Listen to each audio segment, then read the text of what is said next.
Hello and welcome everyone. स्वागत है आपका हमारे यूट्यूब चैनल प्रेप अल्फा पे। आज हम क्लास 9th की साइंस का जो पहला चैप्टर है जिसका नाम है हमारे आसपास के पदार्थ, उसके एनसीईआरटी के एक्सरसाइज के क्वेश्चंस देखेंगे। इन नोट्स की पीडीएफ आपको हमारे टेलीग्राम चैनल पे मिल जाएगी। डिस्क्रिप्शन बॉक्स में लिंक दी हुई है, आप उसे भी जरूर ज्वाइन करें। आइए स्टार्ट करते हैं। तो पहला क्वेश्चन है, निम्नलिखित तापमानों को सेल्सियस इकाई में परिवर्तित करें। तो सबसे पहले दिया है 293 केल्विन और 470 केल्विन। तो तापमान की हमने 3 इकाई पढ़ी है, एक होती है डिग्री सेल्सियस, एक होती है डिग्री केल्विन, एक होती है डिग्री फ़ारेनहाइट। तो यहाँ पे हमें डिग्री केल्विन में दिया हुआ है और हमें डिग्री सेल्सियस में बदलने को बोल रहा है। तो एक फॉर्मूला होता है, केल्विन में जितना टेम्परेचर दिया हो वो बराबर होता है सेल्सियस में जितना टेम्परेचर हो उसको प्लस कर दें 273 से, तो हमें केल्विन में मिल जाएगा। अब हम इसी फॉर्मूले का यूज करके इसका आंसर निकालेंगे। तो आइए देखते हैं। केल्विन में तापमान बराबर सेल्सियस में तापमान प्लस 273 है, ये भी हमने ऊपर बताया था। तो अगर हमें सेल्सियस में निकालना है तो हम 293 में से 273 माइनस कर देंगे, मतलब कि जितना केल्विन में दिया है उसमें से 273 माइनस कर देंगे तो सेल्सियस में आ जाएगा। तो इसका 293 केल्विन का होगा 20 डिग्री सेल्सियस और 470 में से 273 माइनस करेंगे तो 197 डिग्री सेल्सियस हो जाएगा। आइए अब दूसरा क्वेश्चन देखते हैं। निम्नलिखित तापमानों को केल्विन इकाई में परिवर्तित किए। अभी ऊपर हमने देखा कि केल्विन में दिया हुआ था और हमें डिग्री सेल्सियस में बदलना है। अब इसमें बोल रहा है कि केल्विन में बदलना है जबकि दिया उन्होंने डिग्री सेल्सियस में, तो फॉर्मूला वही यूज करेंगे। टेम्परेचर इन केल्विन होगा सेल्सियस में टेम्परेचर प्लस 273। अब तो बिल्कुल सीधी सीधी इक्वेशन है, तो 273 में से प्लस करते जाएंगे। जो ये दिया है 25 दिया है तो 273 प्लस 25 298 केल्विन, और 373 दिया है तो 373 प्लस 273 646 केल्विन। अब अगला क्वेश्चन देखते हैं। इसमें बोल रहा है निम्नलिखित अवलोकनों हेतु कारण बताइए। तो यहाँ पे क्वेश्चन लिखे हुए हैं, उनका हमें कारण बताना है कि ऐसा क्यों है। तो पहला बोल रहा है नेप्थलीन को रखा रहने देने पर यह समय के साथ कुछ भी ठोस पदार्थ छोड़े बिना अदृश्य हो जाती है। तो इसका आंसर है नेप्थलीन एक वाष्पशील ठोस पदार्थ है जो ठोस से द्रव अवस्था में आए बिना ही गैस में बदल जाता है, जिसे ऊर्ध्वपातन क्रिया कहते हैं। अतः कुछ समय बाद यह ठोस पदार्थ छोड़े बिना हवा में वाष्प बनकर उड़ जाता है। तो नेप्थलीन एक ऐसा पदार्थ है कि जो ठोस से द्रव में नहीं जाता, सीधे गैस में ही चला जाता है। इसलिए इसका कोई अपना वो पदार्थ बीच में छोड़ता नहीं है और सीधे ही वाष्प बनकर उड़ जाता है। तो कुछ समय बाद रखी हुई चीज ऐसा लगता है कि बिल्कुल अदृश्य हो गई, यहाँ पे रखी थी पता नहीं कहाँ चली गई। अगर द्रव में बदलता तो हो सकता कि कुछ उसमें निशान वगैरह पड़ जाते जहां हम रखते इसको। ऐसे ही हम एक था ठोस कार्बन डाइऑक्साइड जिसको हमने शुष्क बर्फ कहा था, तो वो भी ठोस से सीधे गैस में बदल जाती थी, इसीलिए उसे शुष्क बर्फ भी कहते हैं। अब दूसरा क्वेश्चन देखते हैं। हमें इत्र की गंध बहुत दूर बैठे हुए भी पहुंच जाती है, तो ये क्यों पहुंच जाती है, इसका कारण हमें बताना है। आइए देखते हैं। इत्र एक वाष्पशील द्रव होता है जो तेजी से वाष्प में बदल जाता है तथा वायु के कणों के साथ मिलकर सभी दिशाओं में तेजी से विसरित हो जाता है। यही कारण है कि इत्र की गंध बहुत दूर बैठे हुए भी हमारे पास तक पहुंच जाती है। तो इत्र वाष्पशील द्रव है जो जिसके कण वाष्प में जल्दी से बदल जाते हैं और जो कण होते हैं उसके वो वायु के कणों के साथ मिलके सब दिशा में यहाँ वहां चले जाते हैं, जिसकी वजह से दूर बैठे हुए भी हमें उसकी महक पहुंच जाती। कण हमें इत्र के कण हमारे पास पहुंच गए तो बस उसकी महक पहुंच गई। अब अगला क्वेश्चन देखते हैं। इसमें कहा गया है निम्नलिखित पदार्थों को उनके कणों के बीच बढ़ते हुए आकर्षण के अनुसार व्यवस्थित करें।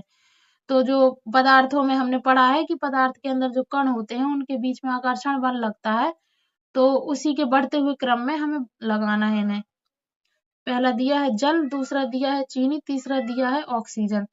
तो जल क्या है? जल है द्रव। और चीनी क्या है? चीनी है ठोस। और ऑक्सीजन क्या है? गैस।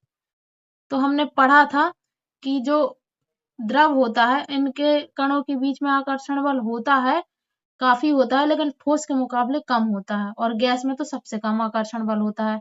तो ऑक्सीजन चला जाएगा सबसे पीछे, उसके बाद जाएगा जल, और सबसे ज्यादा आकर्षण बल होएगा चीनी में। देखना यही लिखा होगा। हाँ, ये देखिए, चीनी में सबसे ज्यादा, फिर जल, फिर ऑक्सीजन। तो कारण भी वही दिया हुआ है जो हमने अभी बताया कि ऑक्सीजन एक गैस है, तो इसीलिए इसमें कणों के बीच आकर्षण बल सबसे कम है। और द्रव, द्रव जैसे कि जल में गैसों से तो अधिक होता है, लेकिन ठोस में सबसे ज्यादा आकर्षण बल होता है। तो यही है कि इसी वजह से इसका ये ऑर्डर बना कि चीनी में सबसे ज्यादा, फिर जल में, फिर ऑक्सीजन में। आइए अब अगला क्वेश्चन देखते हैं। तो इसमें दिया हुआ है, निम्नलिखित तापमानों पर जल की भौतिक अवस्था क्या है। तो हमें बताना है, ये जो इन्होंने दिए हुए हैं 25 degree Celsius, 0 degree Celsius, 100 degree Celsius, तो इसमें जल ठोस अवस्था में मिलेगा, द्रव में मिलेगा, या गैस में मिलेगा, ये हमें बताना है। तो सबसे पहले 25 डिग्री सेल्सियस देखते हैं। 25 डिग्री सेल्सियस कमरे का तापमान होता है। तो हम ऐसे भी देख सकते हैं, जैसे गिलास वगैरह में पानी हम रखते हैं ना, तो वो द्रवीय अवस्था में होता है, तो बस वही है। तो 25 डिग्री सेल्सियस पर जल द्रव अवस्था में होता है। ये तो काफी सही था, आसान था। अब ये जो दो दिए हैं आगे के, 0 डिग्री सेल्सियस और 100 डिग्री सेल्सियस, इनमें जल की दो अवस्थाएं, भौतिक अवस्थाएं मिलेंगी। 0 डिग्री सेल्सियस पे भी दो मिलेंगी और 100 डिग्री सेल्सियस पे भी दो मिलेगी। अब इसमें बच्चे हो जाएंगे कंफ्यूज। तो और ये ध्यान ना भूल जाए, इसका इसमें ना लिख दें कभी, इसके लिए थोड़ा कॉन्सेप्ट समझ लेते हैं, तो इससे हमें आसानी होगी। तो कॉन्सेप्ट समझते हैं। ये 0 डिग्री सेल्सियस क्या है? जल का है गलनांक।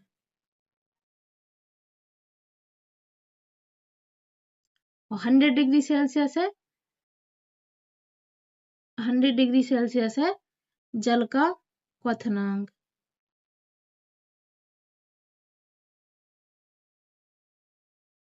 क्वथनांक।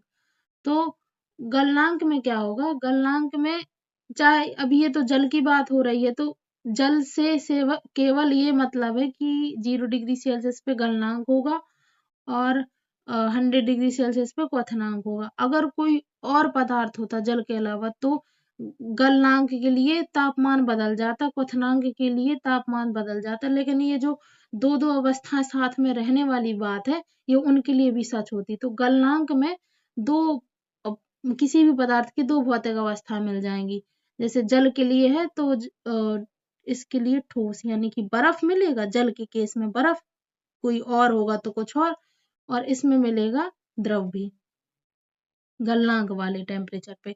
और जो ये क्वथनांक वाला तापमान है, इसमें हमें मिलेगा द्रव और साथ में गैस भी। अब इसको याद कैसे करना है? गलनांक, गलनांक तो गलती क्या है, जल से ही याद रखना है, बर्फ ही गलती है। तो इसमें एक तो बर्फ वाली अवस्था ठोस भी मिलेगी, और गल के बनेगा का, गल के बनेगा पानी, तरल वाला पानी, तो द्रव भी मिलेगी। अब क्वथनांक क्या होता है? ऐसा तापमान जिसमें जल वाष्प में बदल जाता है। तो वाष्प में बदलने का मतलब भाप बन जाना, यानी कि गैस वाला मिलेगा। और जल है, जल ही वाष्प में बदल रहा है, तो द्रव वाला भी मिलेगा। इसको ऐसे याद रख सकते हैं। तो आइए देखते हैं इसमें लिखा क्या है।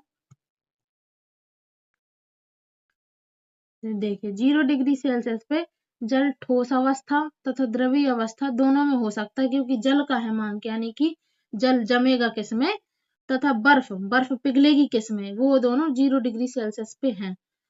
और 100 डिग्री सेल्सियस पर द्रवीय अवस्था और गैसीय अवस्था दोनों में संभव हो सकता है, क्योंकि 0 डिग्री सेल्सियस जल का क्वथनांक है, तथा 100 डिग्री सेल्सियस पे जल वाष्प में भी परिवर्तित होती है। आइए अब अगला क्वेश्चन देखते हैं। पुष्टि हेतु कारण दें। फिर से कारण ही बताना है हमें। जल कमरे के ताप पर द्रव है। तो कमरे का ताप क्या है? 25 डिग्री सेल्सियस। और हमने अभी ऊपर देखा ही है कि 25 डिग्री सेल्सियस पे जल अपनी कौन सी भौतिक अवस्था में होता है? द्रव वाली में। तो इसीलिए तो जल कमरे के ताप पर द्रव है। क्यों है जल कमरे के ताप पर द्रव है? क्योंकि इसका हिमांक, यानी जल बर्फ कब बनेगा, वो 0 डिग्री सेल्सियस पे बनेगा। तथा क्वथनांक, यानी कि जल भाप बन के कब उड़ जाएगा, वो 100 डिग्री सेल्सियस है। और कमरे का तापमान क्या होता है? 25 डिग्री सेल्सियस, जो कि 0 और 100 दोनों के बीच में है। तो कहाँ है? द्रव अवस्था में मिलेगी 25 डिग्री सेल्सियस पे। भाप बनेगा 100 के बाद। और बर्फ बनेगा 0 और उससे नीचे उससे कम माइनस में जाते जाएंगे जैसे ही। तो अब ये द्रव है तो द्रव वाले इसके गुणधर्म भी होंगे। तो जैसे कि निश्चित आयतन होता है लेकिन इसका आकार निश्चित नहीं होता है, इसीलिए कह रहा है जल को जिस बर्तन में रखा जाता है उसी का आकार ले लेता है। अब अगला क्वेश्चन देखते हैं। हाँ, लोहे की अलमारी कमरे के ताप पर ठोस है। अब इसका भी वही कारण है। लोहे की अलमारी क्या है? लोहे से बनी है। लोहा क्या है? लोहा एक ठोस पदार्थ है। और कमरे का तापमान कितना है? 25 डिग्री सेल्सियस। तो 25 डिग्री सेल्सियस। और जो लोहा है, लोहे का जो गलने वाला है यानी कि ठोस से जो द्रव में बदल जाए मान लो, वो वाला तापमान बहुत ज्यादा है, बहुत ही ज्यादा। इसीलिए वो ठोस में ही है। देखो लिखा है लोहे की अलमारी कमरे के ताप पर ठोस है क्योंकि इसका गलनांक जिसमें वो ठोस अवस्था से अपने द्रवीय अवस्था में आ जाए कमरे के तापमान से बहुत अधिक होता है। कितना होता है? 1538 डिग्री सेल्सियस होता है। ये आपको याद नहीं रखना है, ये जानकारी के लिए बताया कि कितना ज्यादा है। कहाँ 0 डिग्री सेल्सियस है जल के लिए कि वो 0 डिग्री सेल्सियस पे पिघल जाए, कहाँ 1538 डिग्री सेल्सियस हमें इतना सारा तापमान देना पड़ेगा तब कहीं जाके पिघलेगा। इसी इसीलिए वो ठोस में होती है। अब ठोस है तो ठोस जैसे ही उसके गुणधर्म होते हैं, इसलिए आगे 2-4 पॉइंट और बढ़ा के लिख सकते हैं हम आंसर में। तो इसलिए इसका एक निश्चित आकार होता है और निश्चित आयतन भी होता है, दृढ़ होती है और बहती नहीं है। और ये भी लिख सकते हैं, ज्यादा बड़ा बनाने की जरूरत नहीं है, लेकिन ठोस के गुणधर्म में ये था कि इसके कणों के बीच में आकर्षण बल बहुत अधिक होता है, इसके कण पास पास होते हैं, खाली जगह बहुत कम होती है, इसे इसमें संपीड्यता नहीं होती है, असंपीड्य होते हैं क्योंकि इन्हें हम दबा नहीं सकते। यही सब कारण भी लिख सकते हैं। रिवीजन हो गया इसी बहाने। आइए अब अगला क्वेश्चन देखते हैं। तो ये बोल रहा है 273 केल्विन पर बर्फ को ठंडा करने पर तथा जल को इसी तापमान पर ठंडा करने पर शीतलता का प्रभाव अधिक क्यों होता है? तो 273 केल्विन पर बर्फ हमें ज्यादा ठंडी क्यों लगती है जल के मुकाबले, यही पूछ रहा है। देखते हैं। 273 केल्विन पर बर्फ किसी पदार्थ या माध्यम से गुप्त ऊष्मा लेती है जो पहले इसकी अवस्था में परिवर्तन लाता है, फिर इसके ताप में वृद्धि करता है। परंतु इसी ताप पर जल केवल ताप में वृद्धि के लिए ही ऊष्मा प्राप्त करता है। जल किसी प्रकार की गुप्त ऊष्मा नहीं लेता। यही कारण है कि बर्फ अधिक शीतलता प्रदान करती है। तो ये बोल क्या रहा है, इसको थोड़ा समझते हैं। इसका ये कहना चाह रहा है कि जब बर्फ है, मान लो ये बर्फ है, तो बर्फ 0 डिग्री सेल्सियस पे अगर रखी है तो वो जो अपने आसपास से ऊष्मा लेगी, वो सबसे पहले अपने जो बीच के कण है ना, ये इनके बीच का जो आकर्षण बल बहुत ज्यादा ठोस में है, तो अपने ये आकर्षण बल को तोड़ेगी।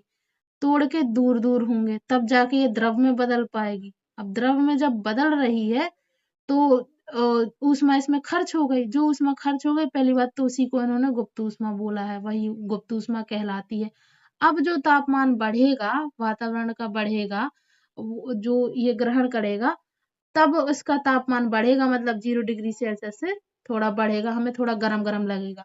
लेकिन अगर 0 डिग्री सेल्सियस पे हमने जल को रख दिया, द्रवीय जल को ही रख दिया, तो उसमें कुछ गुप्त ऊष्मा तो लगनी है नहीं है। जो भी वातावरण का तापमान होगा, उससे जो भी ऊष्मा होगी ये सीधे ग्रहण करेगा, इसका तापमान इसके मुकाबले, बर्फ के मुकाबले बढ़ जाएगा। इसीलिए ये बर्फ जो है ये ठंडी लगेगी, यही इसने यहाँ पे बोला था। अब अगला देखते हैं। उबलते हुए जल अथवा भाप में से जलने की तीव्रता किसमें अधिक महसूस होती है? तो भाप में जलने की तीव्रता अधिक महसूस होती है क्योंकि 373 केल्विन यानी कि 100 डिग्री सेल्सियस पर तापमान पर भाप अर्थात वाष्प के कणों में उसी तापमान पर पानी के कणों की अपेक्षा अधिक ऊर्जा होती है, क्योंकि भाप के कणों ने वाष्पीकरण की गुप्त ऊष्मा के रूप में अतिरिक्त ऊष्मा अवशोषित कर ली है। तो यहाँ वही है जैसे हमने वो ऊपर प्रश्न में देखा था कि उसमें गुप्त ऊष्मा लगी थी जिसकी वजह से उसका तापमान बढ़ गया था, देर में बढ़ा था बर्फ का, क्योंकि गुप्त ऊष्मा में खर्च हो गई थी, तो वो कम ठंडी लगी। कम ठंडी का मतलब ज्यादा गर्म लगना ही होता है। अब वही कारण है, इसमें भी गुप्त ऊष्मा वाला ही कारण है। तो जब हम 100 डिग्री सेल्सियस पे जाएंगे तो जल है, जल के कण यहाँ यहाँ है, इनके बीच में तोड़ेंगे आकर्षण बल, तब कहीं ये भाप में बनेगा, भाप 100 डिग्री सेल्सियस का। अब इसमें जो हमने ऊष्मा ली 100 डिग्री सेल्सियस पे, इसको तोड़ने वाली भी ली है, तब ये इतना दूर दूर हुए। तो इसमें ज्यादा है, एक तो 100 डिग्री सेल्सियस में जितना तापमान इसका है दोनों का, जल का और इसका दोनों का, जितनी ऊर्जा है इसमें, मान लो एक्स ऊष्मा है, इसमें भी एक्स है, लेकिन इसमें जो गुप्त ऊष्मा है वो ज्यादा है। गुप्त ऊष्मा वो इसके मुकाबले ज्यादा है, जल के मुकाबले। अब ज्यादा है तो जब ओवरऑल ज्यादा है ऊष्मा, तो ये तो गर्म ज्यादा लगेगी, भाप भाप ज्यादा गर्म लगेगी, और ये जो 100 डिग्री सेल्सियस पे जल रखा होगा ये कम गर्म लगेगा, यही उसमें कहा है। आइए अब इस चैप्टर का आखिरी क्वेश्चन देखते हैं। तो यहाँ पे कह रहा है निम्नलिखित चित्र के लिए A B C D E तथा एफ की अवस्था परिवर्तन को नामांकित करें।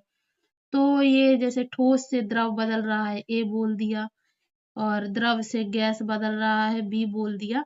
तो ये हमें बताना है कि ये इस प्रक्रिया को कहते क्या है। तो देखते हैं, ठोस से जब हम द्रव में जाते हैं तो इस प्रक्रिया को कहते हैं संगलन, या इंग्लिश में फ्यूजन भी बोलते हैं। तो ए हो जाएगा संगलन। अब द्रव से हम गैस में जा रहे हैं तो इसको बोलते हैं वाष्पीकरण। अब सी देखते हैं, गैस से द्रव में आ रहा है तो इसको बोलते हैं संघनन, और द्रव से ठोस में आ रहा है इसको बोलते हैं जमना या फिर जमाना। और अब ये ई कहाँ है, ठोस से सीधा गैस में जा रहे हैं तो ये होता है ऊर्ध्वपातन, और अगर गैस से सीधा ठोस में आ रहे हैं तो ये होता है निक्षेपण। तो ये आपको याद ही करना पड़ेंगी, ये परिभाषाएं भी आ सकती हैं पूछने के लिए कि निक्षेपण क्या होता है। तो निक्षेपण हमें बताना पड़ेगा कि गैसीय अवस्था से सीधे ठोस में पहुंच जाए तो उसे निक्षेपण कहते हैं।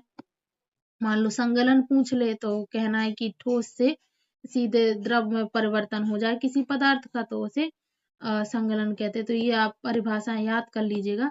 इसी के साथ में चैप्टर के सारे क्वेश्चन खत्म होते हैं। आई होप आपको ये वीडियो पसंद आया होगा, और जो भी आप अपना फीडबैक देना चाहें कमेंट सेक्शन में जरूर लिखें। थैंक यू सो मच यहाँ तक वीडियो देखने के लिए। Have a nice day.